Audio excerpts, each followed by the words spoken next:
പക്ഷെ ഈ ഒരു പ്രദേശത്തിന്റെ നമുക്ക് പ്രത്യേകിച്ചും ഈ ഒരു മണ്ണ് ഇടിഞ്ഞ ഒരു കാര്യം കഴിഞ്ഞ കുറച്ച് ദിവസങ്ങളായി നമ്മളൊക്കെ പറഞ്ഞ കാര്യമാണ്. ഇങ്ങനെ പരന്ന് കിടക്കുന്ന വിസ്തീർണത്തിൽ പരന്ന് കിടക്കുന്നതല്ല, നമുക്ക് യാതൊരു സൂചനയും ആ ഒരു മേഖലയെ പറ്റി കിട്ടില്ല. നമ്മൾ ഈ കാലെടുത്ത് വെക്കുമ്പോഴാണ് ഈ കാല് ഈ മണ്ണിന്റെ ഈ ഒരു പ്രദേശത്ത് പോലും അങ്ങനെയുണ്ട്, കാലിന്റെ മണ്ണിലേക്ക് ആഴ്ന്നു പോകുന്ന ഒരു സാഹചര്യം ഉണ്ടാകുന്നത്. അതിന്റെ ആഴം എത്രയാണെന്ന് കണക്ക് കൂട്ടുക എന്നുള്ളത് ഏറ്റവും ദുഷ്കരമായ കാര്യമാണ്. ഈ മണ്ണുമാന്തി യന്ത്രത്തിന്റെ കൈകൾ ഉൾപ്പെടെ അതിലേക്ക് ആഴത്തിലേക്ക് ഇറക്കുമ്പോഴൊക്കെ നമുക്കൊരു അതിന്റെ കൃത്യമായ ധാരണ കിട്ടുകയുള്ളൂ. അതുപോലെ തന്നെയാണ് ഈ തെരച്ചിലിന് ഇറങ്ങിയ ആളുകളൊക്കെ ഈ മേഖലയിലേക്കൊക്കെ പറഞ്ഞിരുന്നത്. ഇന്നലെയൊക്കെ ഈ കൂടുതൽ ഇറങ്ങി പോകുമ്പോഴാണ് ഒരാൾപ്പൊക്കത്തിലൊക്കെ ചളി ഉണ്ടാകും. അപ്പോൾ വടം കെട്ടി കൈ കോർത്ത് പിടിച്ചൊക്കെയായിരുന്നു അവർക്ക് ഇതിലേക്ക് കടന്നു പോകുന്നത്. അപ്പോൾ നമുക്ക് അത്തരത്തിലുള്ള വ്യക്തമായ കണക്കുകളിലേക്കൊന്നും വ്യക്തമായ കാര്യങ്ങളിലേക്കൊന്നും പോകാൻ സാധിക്കില്ല. ഈ തെരച്ചിലിനൊടുവിൽ മാത്രമേ, ഒടുവിലല്ലെങ്കിൽ ഈ തെരച്ചിൽ പുരോഗമിക്കുന്നതിനിടെ നമുക്ക് കൂടുതൽ അപ്ഡേഷനുകൾ കിട്ടും എന്നുള്ളതാണ്. അപ്പോൾ ഈ സംഘത്തിന്റെ ഒക്കെ വിലയിരുത്തലിലേക്ക് അല്ലെങ്കിൽ അവരുടെ ഒരു പ്രതികരണത്തിലേക്ക് നമുക്ക് പോകാൻ സാധ്യമല്ല എന്നുള്ളത് ഞാൻ നേരത്തെ പറഞ്ഞ കാര്യം തന്നെയാണ്. അവർ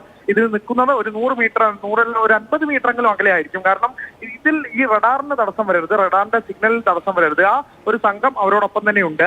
ആ സംഘത്തിന്റെ ഒരു അനുമാനം അനുസരിച്ച് ആണ് ഈ തെരച്ചിൽ പുരോഗമിക്കുന്നത്. ഈ സ്വകാര്യ ഏജൻസി, റഡാർ കൈകാര്യം ചെയ്യുന്ന സ്വകാര്യ ഏജൻസിയാണ് ഞാൻ പറഞ്ഞത്.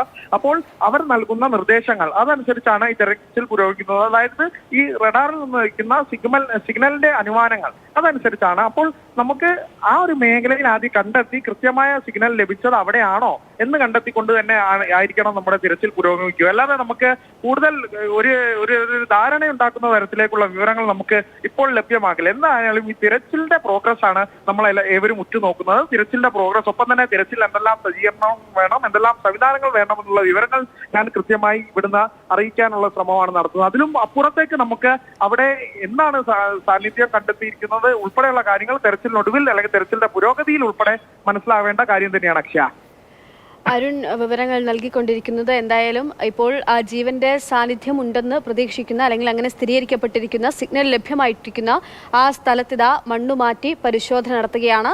മണ്ണുമാന്തി യന്ത്രം അവിടെ എത്തിച്ചുകൊണ്ട് പതിയെ അവിടുന്ന് മണ്ണ് മാറ്റിക്കൊണ്ട് അവിടെ എവിടെയാണെന്നുള്ള പരിശോധന നടത്തുന്നു. നമുക്ക് ദൃശ്യങ്ങളിൽ കാണാൻ സാധിക്കുന്നുണ്ട് ഒരു കെട്ടിടത്തിന്റെ പകുതി ഭാഗം. ആ കെട്ടിടത്തിന് സമീപത്തായിട്ട് തന്നെയാണ് ജീവന്റെ സാന്നിധ്യം ഉണ്ടെന്നുള്ള ഒരു സിഗ്നൽ ഇപ്പോൾ ലഭ്യമായിരിക്കുന്നത്. അത് മനുഷ്യനാണെന്ന് സ്ഥിരീകരിച്ചിട്ടില്ല. 2 തവണ അവിടെ നിന്ന് സിഗ്നൽ ലഭ്യമായിട്ടുണ്ട്. അതിന്റെ അടിസ്ഥാനത്തിലാണ് ഇപ്പോൾ അവിടെ പരിശോധന നടക്കുന്നത്. ദേശീയ ദുരന്ത നിവാരണ സേനയുടെ നേതൃത്വത്തിലാണ് പരിശോധന അവിടെ പുരോഗമിക്കുന്നത്. പക്ഷേ പൂർണ്ണമായും ചെളിയിൽ പൂണ്ട് നമ്മൾ ഇന്നലെയും ഇന്നുമൊക്കെ ആ ദൃശ്യങ്ങളൊക്കെ കാണുകയാണ്. അവിടെ നിൽക്കാൻ പോലും പറ്റാത്ത തരത്തിലാണ് ആ മണ്ണുള്ളത്. അതുകൊണ്ട് തന്നെ അതിനുള്ളിലേക്ക് ഉദ്യോഗസ്ഥർക്ക് അങ്ങോട്ടേക്ക് ഇറങ്ങിപ്പോയി അതിന് അടുത്തേക്ക് പോകാൻ പറ്റുന്നൊരവസ്ഥയല്ല ഇപ്പോഴെന്ന് മനസ്സിലാക്കുന്നു. ഇതിനപ്പുറത്തേക്ക് ഇനി എന്തൊക്കെ സംവിധാനങ്ങൾ വേണ്ടിവരും അവിടെ തെരച്ചിലിന്, അത് എങ്ങനെയാണ് മുന്നോട്ട് പോകുന്നതെന്നൊക്കെ നമുക്ക് അറിയേണ്ടിയിരിക്കുന്നു. അരുണാണ് വിവരങ്ങൾ നൽകിക്കൊണ്ടിരിക്കുന്നത്. അരുൺ, എന്തായാലും ഇപ്പോൾ അവിടെ മഴയൊന്നുമില്ല എന്നുള്ളത് ഈ ഒരു തെരച്ചിലിനും, അതായത് അത് വലിയ രീതിയിൽ ആശ്വാസം നൽകുന്നുണ്ട് അല്ലേ? കാരണം നമ്മൾ കുറച്ചു നേരം മുൻപൊക്കെ അവിടെ മഴ പെയ്യുന്നത് നമ്മൾ കണ്ടു, രാവിലെയൊക്കെ മഴ പെയ്യുന്നത് കണ്ടു, കഴിഞ്ഞ ദിവസങ്ങളിലെ കാഴ്ചകൾ കണ്ടു. പക്ഷെ ഇപ്പോൾ കാലാവസ്ഥ അല്പം അനുകൂലമാണല്ലേ?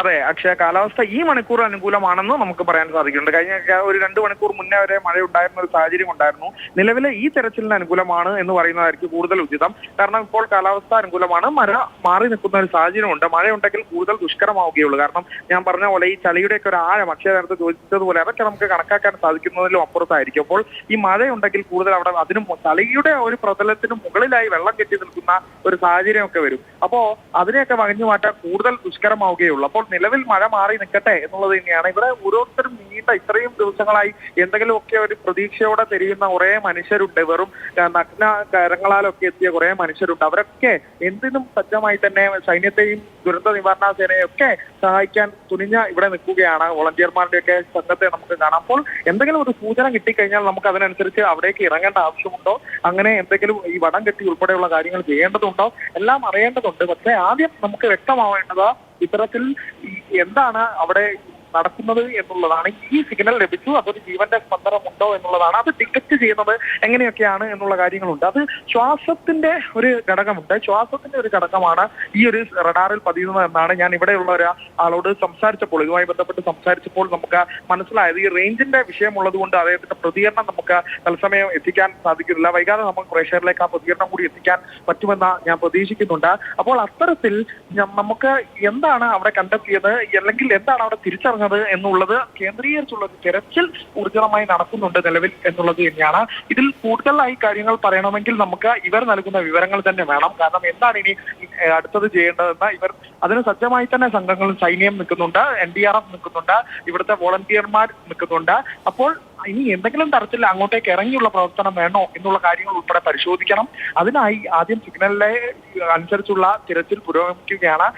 അതുൾപ്പെടെയുള്ള കാര്യങ്ങൾ വ്യക്തമാവുന്ന പ്രതികരണങ്ങൾ നമുക്ക് ലഭിച്ചാൽ കൂടുതൽ നമുക്ക് അതിനെക്കുറിച്ച് എന്താണ് അവിടെ ഏത് തരത്തിലുള്ള തെരച്ചിലേക്ക് പുരോഗമിക്കുന്നതിനുള്ള കാര്യങ്ങൾ ആ ഭാഗത്തു നിന്ന് തന്നെ നമുക്ക് ലഭിക്കേണ്ടതായിട്ടുണ്ട്. അതിനായി നമ്മൾ കാത്തിരിക്കുകയാണ്. അപ്പോൾ ഇപ്പോൾ നിലവിൽ അങ്ങനെ തിരച്ചിൽ പുരോഗമിക്കട്ടെ. മഴ മാറി നിൽക്കുന്നു എന്ന് അക്ഷയ് പറഞ്ഞതുപോലെ തന്നെ ആശ്വാസകരമായ കാര്യം. പക്ഷേ ഏത് നിമിഷവും കാർമേഘങ്ങൾ മൂടിക്കെട്ടിയ അന്തരീക്ഷമാണ്. കഴിഞ്ഞ ദുരന്ത ഭൂമിയെ കാർമേഘം വിട്ടുമാറുന്നില്ല. അപ്പോൾ ഏത് നിമിഷവും മഴ പെയ്യാമെന്നുള്ള സാഹചര്യം അവിടെയുണ്ട്. പിന്നീട് മഴ കനക്കുകയാണ് ഉണ്ടാകുന്നത്. ഇടവിട്ട് മഴ കനക്കുന്ന ഒരു സാഹചര്യം ഉണ്ടാകുന്നുണ്ട്. നിലവിലെ ഈ ഒരു തെരച്ചിൽ തുടങ്ങിയത് മുതൽ മഴ മാറി നിൽക്കുന്നു എന്നുള്ളത് തന്നെയാണ് ആശ്വാസകരമായ കാര്യം.